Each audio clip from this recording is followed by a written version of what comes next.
Ready start. महोदय, जरूरत इसीलिए सगुण और निर्गुण कविता को उसकी समग्रता में भीतर तक तहाने और पहचानने की है। इसी क्रम में इन भक्तों और संतों के अंतर्विरोध भी हमारे सामने आते हैं। उनकी शक्ति और सीमा हमारे सामने उद्घटित होती है। अगली पंक्तियों में हमारा लक्ष्य अंतर्विरोधों के बावजूद और उनके बीच से यह बताना होगा कि अपनी अपनी जमीन, अपनी अपनी शक्ति और सीमाओं के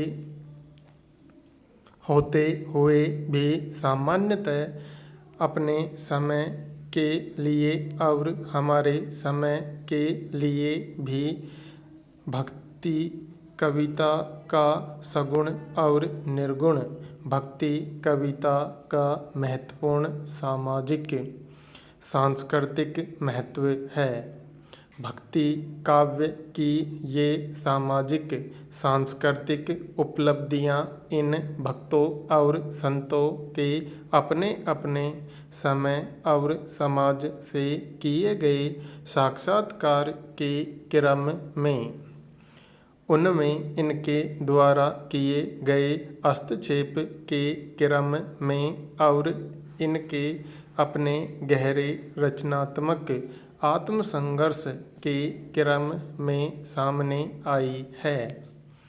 इन उपलब्धियों के पीछे गहरी और कठोर साधना का एक जीवंत इतिहास है।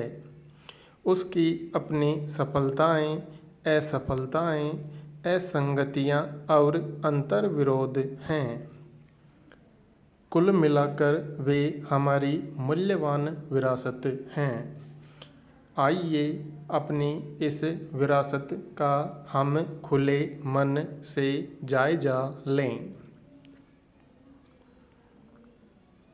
भक्ति काल और भक्ति काव्य की चर्चा करने वाले सभी विद्वानों ने उस युग को सामाजिक और सांस्कृतिक संक्रांति का युग माना है। जिस युग में निर्गुण संत और सगुण भक्तों की वाणी मुखर हुई और जिसे भक्ति काव्य कहा जाता है, उसका उद्भव संभव हुआ।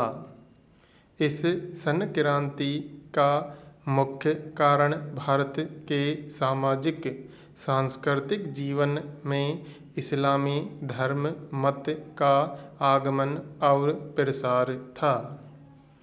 इस बात को लेकर आचार्यों में भले ही मतभेद हो कि भक्ति काव्य में आविर्भाव के मूल में इस्लाम का क्या और कैसा प्रभाव है।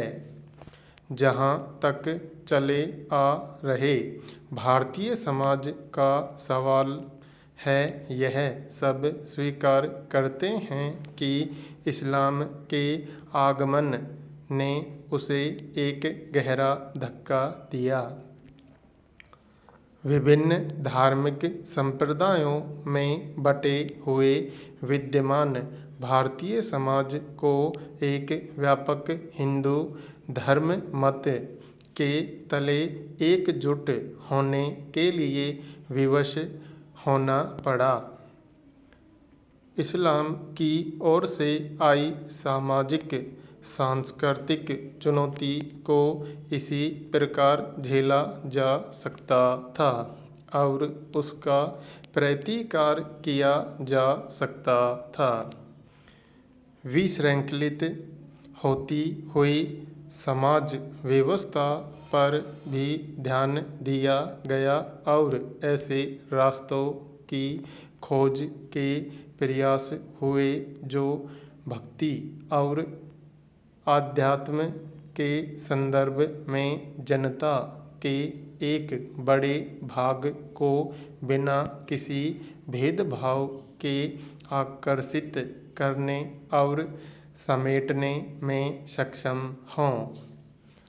सामाजिक स्तर पर भेदभाव विहीन सामाजिक संरचना का सवाल जटिल होने के नाते भले ही विचारणीय न बन पाया हो, परंतु धर्म तथा भक्ति के अगुआ लोगों ने, आचार्यों और धर्माचार्यों ने कम से कम भक्ति के धरातल पर मनुष्य और मनुष्य में भेद न करने की बात को जरूर उठाया और युग की अपनी विशेष स्थिति के संदर्भ में वे इस अभियान में बहुत कुछ सफल भी हुए।